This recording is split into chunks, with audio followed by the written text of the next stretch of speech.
Hey guys, Scott Fishman here with a great guest. Today we have TNA, I would say original, Frankie Kazarian, leading into a lot of big shows coming up for TNA. So now is a great time to catch up with him. Hey Frankie, how's it going?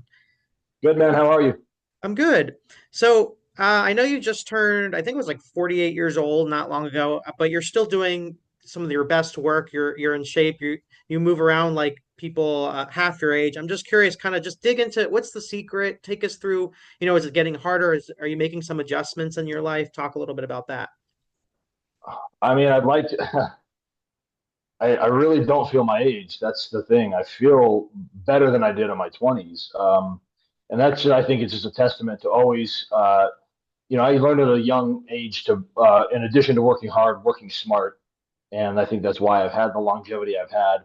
But I have a very strict regime in the gym. I'm very disciplined in terms of my diet, my supplementation, and I always have been. And I think consistency is the key to that. It's a lifetime's worth of work, and staying healthy is very important to me because of what I do and the physical nature and the violent nature of it. And I've avoided, other than a couple surgeries, many years ago, I've avoided major injuries. And again, like I said, I feel better than I have any right to at 48 years old, going on 28 years in the business. Yeah, it's pretty impressive. And you came back at a time of TNA where you kind of bet on yourself, and right before, right at the moment you came in, and all this momentum started to build. I mean, maybe two and two done together, I guess, maybe coincidence, we don't know. But take me through to, when you first came back to TNA to now, and then comparing it to what it was back then. It just feels like this renewed energy, but the company started from the ground up again and slowly built fan at a time, and now it's kind of exploded. So take me through what that means to you also.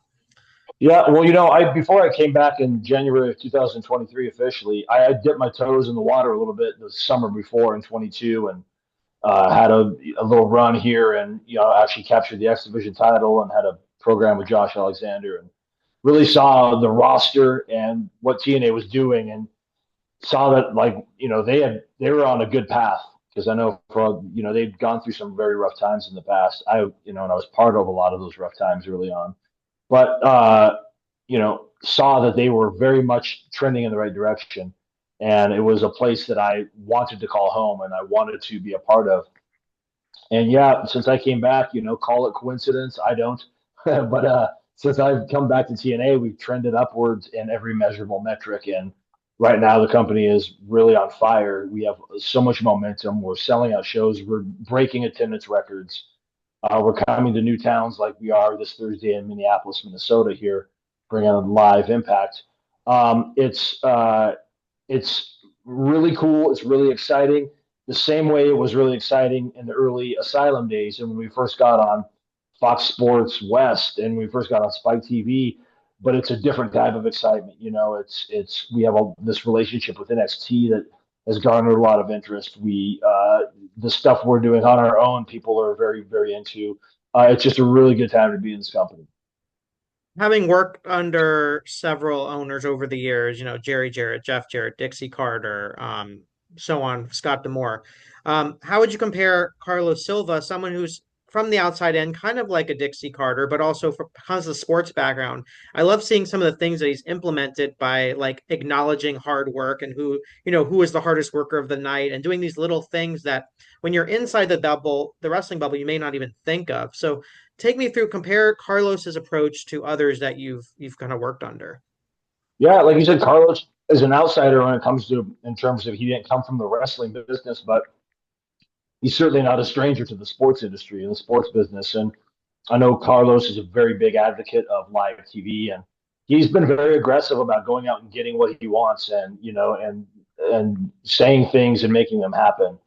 He's stepped up as a true leader, and he is also very much will humble himself and know that you know he will defer to people that know when it comes to things he might not know when it comes to, like, actual pro wrestling things. But Carlos has been, he's been very, very good for our company.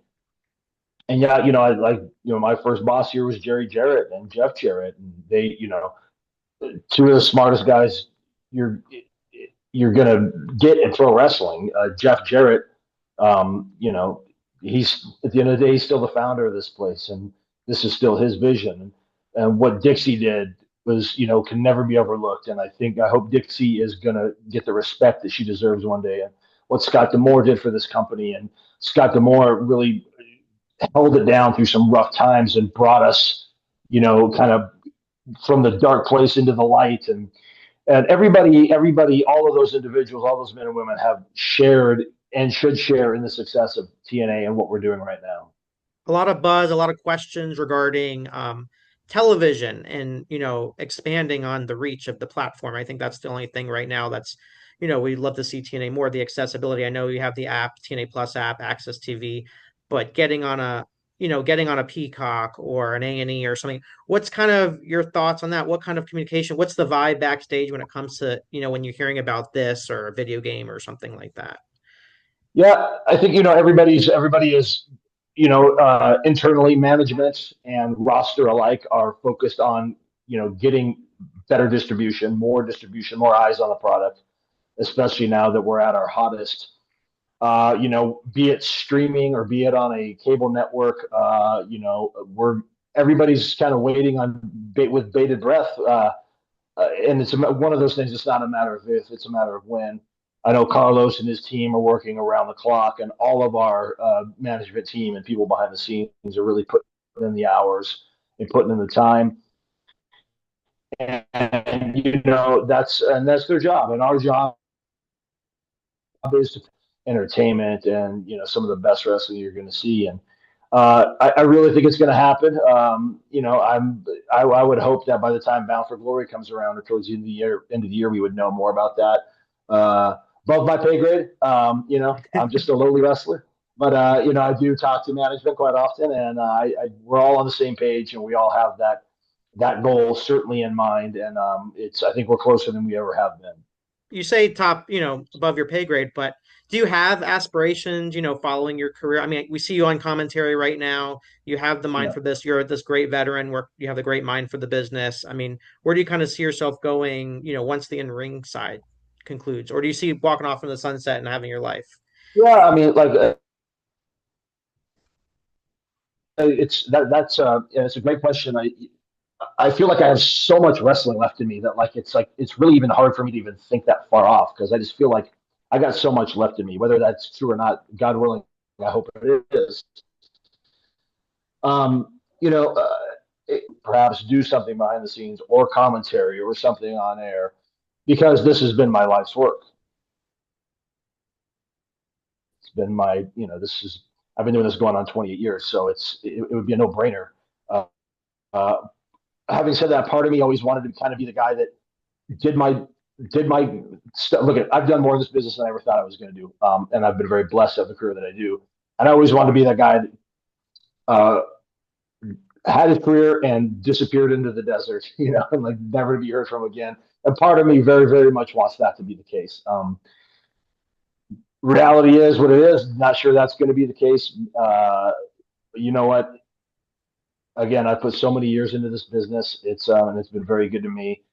Maybe at some point I do something like that and give back and do something behind the scenes or something on camera. That's yet to be determined. My focus right now is still on the in-ring stuff, and that's where my head is. And one thing you talk about family. Traci Brooks has been in the industry a long time. She knows what you go through. You guys Yeah. met through TNA. I mean, what's kind of her standpoint when it comes to, you guys have such a successful, it seems like, I mean, we never know, but seemingly successful, happy, loving marriage, and you're able to do Yeah. that while you're on the road all the time. So how do you kind of find the balance with that? I mean, it's been married 15 years, and I couldn't have done it without her. She's my rock. She's everything. She knows better than anybody what I go through because she's gone through herself. And she was talk about TNAOGs. She's the first the first knockout. She knows this business. She's very smart to this business and just very smart about people. And she's my she was my entire her, my son Rebel, my entire support system, and just putting up with me. She should be have a world title, or she should be in the Hall of Fame for that alone. In addition to her body of work. Yeah, it's just cool. Asking a regular, quote unquote, regular person to put up with, our schedule and our incredibly wacky life is a big ask. So to be with somebody that knows the challenges we face has been just incredible. I'll whatever happens in pro wrestling, I'll always be grateful to this business because it brought me her and my son. And what are your, I mean, what's your thoughts? I mean, I remember, going back to the White Trash Cafe days in Nashville. I remember seeing her. She was always so gracious Yeah. and just supportive of TNA and her company, but her career, but also yours. What her thoughts at this point? I mean, I know she was inducted in the Hall of Fame. If the storyline called for it, would she be open to having a part in an on-screen story involving yourself, maybe, if it opened up? Or is she kind of, I'm good right now. Oh man, at this point, it might take an active. Okay, you got me.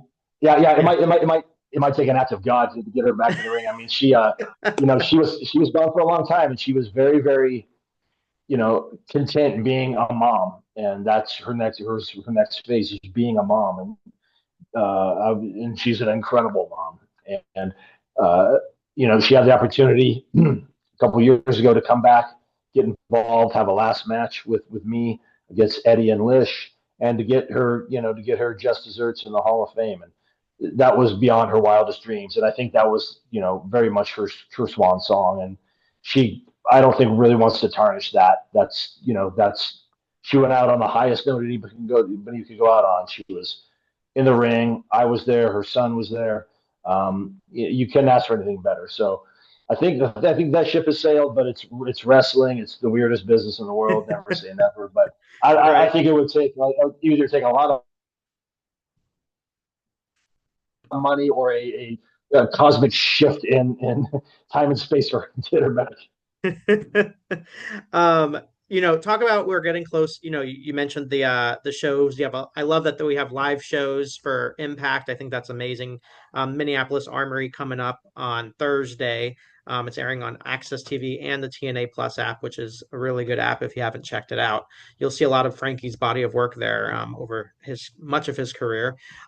What's your kind of thought on the landscape of TNA right now as we head into Bound for Glory? Where do you kind of see yourself in that? Like, what is there something that you haven't done already that you want to do? Is there an opponent that has, landed on the scene that you're like, I would love to work with this person? Where are you at in that space? We'll look at this point. I'm always going to be hovering around wherever the world title is, but my focus is, and until I get it, is going to be the world title. So I'm always going to make sure I'm in that mix. In the meantime and in between time, whatever comes my way, it's just another obstacle for me. It's been great to get in the ring with, the last year I've been battling neck and neck with Joe Hendry. We've kind of been at each other's throats for a good while now. And that's been a fun adventure. Getting in there with guys like Leon Slater and Steve Macklin and Jake something, and just any of the hungry young talent in TNA. I'm here for it. But my focus is the TNA World Title, and it's going to remain that. Do you think we'll see AJ back in the ring come, at some point in a TNA ring? I certainly hope so, and I hope when we see AJ Styles, the person standing across from him is Frankie Kazarian, because it's only fitting. There's nobody else that would make more sense than me and AJ doing it one more time in a TNA ring. It would be very special to me. I know it would be very special to him. I know he's down. I know I am down. I know the fans want it. It's just a matter of a few people signing off on it and making it happen. But I think it would be a great full circle moment for that to happen, for it to happen inside of a TNA ring. I think it'd be very special. Awesome. And lastly, beyond wrestling, anything else you want? I know you have your music. I know you have I have the cigar businesses going. What do you want to tell people about any of the, other things that you have going on? Yeah, the music has been on we Gutter Candy has been on kind of put that on the back burner for a while. We had a couple deaths in the band, unfortunately, in the last year and a half, 2 years. But I'm always playing music. But once we fire that engine back up, I'll let all my fans know about that for sure. Yeah, the cigars are still doing good. Our partner is Stogie Bird. You can get your American Rebel cigars, which, if you don't know, is mine and Cody Rhodes branded cigars, American Rebel cigars. You can get them at stogiebird.com, where, um, I'm a big cigar guy. I post a lot of cigar pictures on Instagram for those that follow me. So I'm always happy to chat about cigars. And those are just two of my, call them side hustles, passion projects that I'm interested in outside of pro wrestling. Is there any one wrestler that's like a long time customer of your cigars? Who are some of your anyone in the wrestling industry that that are frequent customers? Well, there's we call it's there's a term in the cigar industry, your brother of the leaf. So there's a couple. Eric Young is my cigar smoking buddy. He's been a cigar guy for years, and through that, Matt Cardona has branched out into him, and Brian Myers, and that's kind of our crew of guys that we go out and fire up some cigars. And a lot of wrestlers have our not necessarily because of me, but because I've introduced them to cigars, and a lot of wrestling fans are brothers of the Leafs and sisters of the Leafs. And a lot of times at independent shows and signings, I'll have fans bring me cigars from like their, special blends or from their local shops, which is super cool. I love that. So yeah, the cigar culture is a really cool, close knit group of people, and I'm here for it. I love to see when the boys discover cigars and enjoy them. That's really brings me a lot of joy. Well, that and the wrestling business is very similar, supporting each other's projects and businesses. I love seeing that. That's a great thing. Sure. Thank you so much, Frankie. It was great Yeah, catching up to you. agreed. Fans, of course, can catch up with him on Access TV, TNA Plus app, 8 p.m. Weekly Impact. And then they have the live broadcast coming up this Thursday, which you never know what'll happen when it's live. So definitely we'll check that out. Thank you so much for the time. Appreciate you. Thank you so much. All right.